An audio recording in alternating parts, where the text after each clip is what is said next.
کسی ملک میں ایک تاجر رہتا تھا۔ اس کے دو بیٹے تھے۔ گھر کی تمام ذمہ داریاں تاجر ہی کے کندھوں پر تھیں۔ اس کے دونوں بیٹے کسی کام دھندے میں کوئی دلچسپی نہ رکھتے تھے اور بغیر محنت کیے باپ پر بوجھ بنے ہوئے تھے۔ تاجر کو ایک دن یہ فکر لاحق ہوئی کہ آخر یہ دونوں کب تک اسی طرح اس پر بوجھ بنے گھر میں بیٹھے رہیں گے۔ یوں ایک دن تاجر نے اپنے دونوں بیٹوں کو اپنے پاس بلایا اور ان سے کہا کہ اب انہیں اپنے پیروں پر کھڑے ہونے کی کوشش کرنی چاہیے۔ اس نے دونوں کو 100 روپے دیے اور کہا کہ وہ ان پیسوں سے اپنا اپنا کوئی کاروبار شروع کریں۔ دونوں بیٹے یہ رقم لے کر اپنی اپنی قسمت آزمانے کے لیے کسی دور دراز علاقے کے سفر پر روانہ ہو گئے۔ بڑے بھائی نے اپنے سفر کے دوران دیکھا کہ ایک جنگلی آدمی ایک طوطا لیے جا رہا ہے۔ اس نے اس سے دریافت کیا تو معلوم ہوا کہ وہ طوطا فروخت کرنا چاہتا ہے۔ طوطا تاجر کے بیٹے کو بہت پسند آ گیا، چنانچہ اس نے 20 روپے میں اسے خرید لیا۔ طوطا لے کر تاجر کا بیٹا آگے بڑھ گیا۔ کچھ دور جانے کے بعد اسے ایک خانہ بدوش ملا جو ایک نیولا لیے جا رہا تھا۔ پوچھنے پر معلوم ہوا کہ وہ نیولا فروخت کرنے والا ہے۔ تاجر کے بیٹے نے وہ نیولا بھی 20 روپے میں خرید لیا اور اپنا سفر جاری رکھا۔ پھر جب وہ کافی لمبی مسافت طے کر چکا تو اس کا گزر ایک گاؤں سے ہوا جہاں ایک شخص ایک بلی فروخت کر رہا تھا۔ تاجر کے بیٹے نے اس بلی کو بھی 20 روپے میں خرید لیا اور آگے بڑھ گیا۔ پھر اس کا گزر ایک اور گاؤں سے ہوا۔ وہاں کے بچے تاجر کے بیٹے کے ساتھ 3 جانوروں کو دیکھ کر اس کے گرد جمع ہو گئے اور ان جانوروں کو دیکھ کر بہت خوش ہونے لگے۔ تاجر کا بیٹا وہیں بیٹھ گیا اور بچوں کی دلچسپی دیکھ کر خوش ہونے لگا۔ اسی دوران اسے کچھ فاصلے پر لوگوں کا ایک ہجوم نظر آیا۔ وہ ہجوم کے قریب پہنچا تو اسے معلوم ہوا کہ ایک سپیرا سانپ سے کھیل رہا ہے اور اس سانپ کی تعریف کر رہا ہے۔ وہ کہہ رہا تھا کہ یہ سانپ کا بچہ بہت ہی اونچے خاندان سے تعلق رکھتا ہے اور اسے بہت کم لوگ دیکھ پاتے ہیں۔ سپیرے نے بتایا کہ اس نے بڑی مشکل سے اس سانپ کو پکڑا ہے۔ یہ سن کر تاجر کے بیٹے نے سپیرے سے پوچھا کہ کیا وہ اس سانپ کے بچے کو فروخت کرے گا۔ سپیرے نے اس بات میں سر ہلایا اور کہا کہ وہ اسے 50 روپے میں فروخت کرے گا، مگر تاجر کے بیٹے نے کہا کہ وہ 20 روپے سے زیادہ ادا نہیں کر سکتا۔ آخر کار سپیرے نے سانپ کے بچے کو 20 روپے میں فروخت کر دیا۔ تاجر کے بیٹے نے سپیرے سے مزید پوچھا کہ اس سانپ کے بچے کو کیسے سدھارا جائے۔ سپیرا بولا، یہ سانپ کا بچہ بہت ہی سیدھا اور معصوم ہے۔ یہ اپنے مالک کی ہر بات مانتا ہے، کبھی اپنے مالک کو دھوکہ نہیں دیتا، بلکہ اپنے مالک کی خوشحالی کا سبب بھی بن سکتا ہے۔ اب تاجر کے بیٹے کے پاس صرف 20 روپے باقی رہ گئے تھے۔ اپنے لیے اور ان چاروں جانوروں کے لیے خوراک کا انتظام کرنا صرف 20 روپے میں ممکن نہ تھا۔ 2-3 دن کے بعد اس کے ہاتھ بالکل خالی ہو گئے۔ اب تاجر کے بیٹے کے پاس گھر واپس آنے کے سوا کوئی اور چارہ نہ رہا، چنانچہ وہ ان چاروں جانوروں کو ساتھ لے کر واپس اپنے گھر آ گیا۔ تاجر کے بڑے بیٹے کے گھر واپس آنے کے بعد اس کے ساتھ باپ نے کیا سلوک کیا، اسے بیان کرنے سے پہلے ہم چھوٹے بیٹے کی طرف آتے ہیں کہ اس نے اپنے 100 روپے سے کیا کاروبار شروع کیا۔ تاجر کا چھوٹا بیٹا نہایت کفائشار اور ذہین تھا۔ اس نے 100 روپے میں اناج کا کاروبار شروع کیا اور اس میں کامیاب رہا۔ تھوڑے ہی عرصے میں بلکہ چند ہی دنوں میں اس کے کافی پیسے ہو گئے۔ جب اس نے دیکھا کہ اب اس کا کاروبار اچھی طرح چل پڑا ہے تو وہ گھر واپس آ گیا۔ جب دونوں بھائی گھر واپس آئے تو تاجر نے دونوں کو اپنے پاس بلایا اور ان سے کہا، میں نے تم دونوں کو کاروبار شروع کرنے کے لیے 100 روپے دیے تھے۔ تم دونوں میں سے ایک کامیاب ہو کر واپس آیا جبکہ دوسرا بڑی ہی بری حالت میں گھر لوٹا ہے۔ اب میں نے تم دونوں کی صلاحیت دیکھ لی ہے۔ میری وصیت یہ ہے کہ میری جائیداد اور تجارت کا واحد حقدار وہی ہوگا جو کامیاب رہا، اور جو ناکام رہا ہے وہ میری جائیداد سے محروم ہوگا۔ تاجر کے اس فیصلے سے بڑے بیٹے کو بہت صدمہ پہنچا۔ وہ دل برداشتہ ہو گیا، مگر اسی وقت اس نے اپنے چاروں جانوروں کے ساتھ اپنے باپ کے گھر کو خیر آباد کہہ دیا۔ اس کے چاروں ساتھی نہایت وفادار تھے۔ اپنے مالک کی بد نصیبی دیکھ کر انہیں بہت دکھ ہوا۔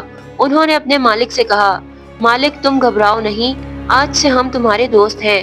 ہم ابھی تم سے جدا ہو کر چلے جاتے ہیں، لیکن جب بھی تم ہمیں دل سے یاد کرو گے ہم فوراً حاضر ہو جائیں گے اور تمہاری مدد کریں گے۔ یہ کہہ کر نیولا، طوطا اور بلی اپنے مالک سے جدا ہو کر چلے گئے، لیکن سانپ کا بچہ اپنے مالک کو چھوڑ کر نہیں گیا، بلکہ اس نے اپنے مالک کے سامنے ایک تجویز پیش کی۔ سانپ کے بچے نے کہا، میرے دوست چلو میں تمہیں اپنے باپ کے گھر لے چلتا ہوں،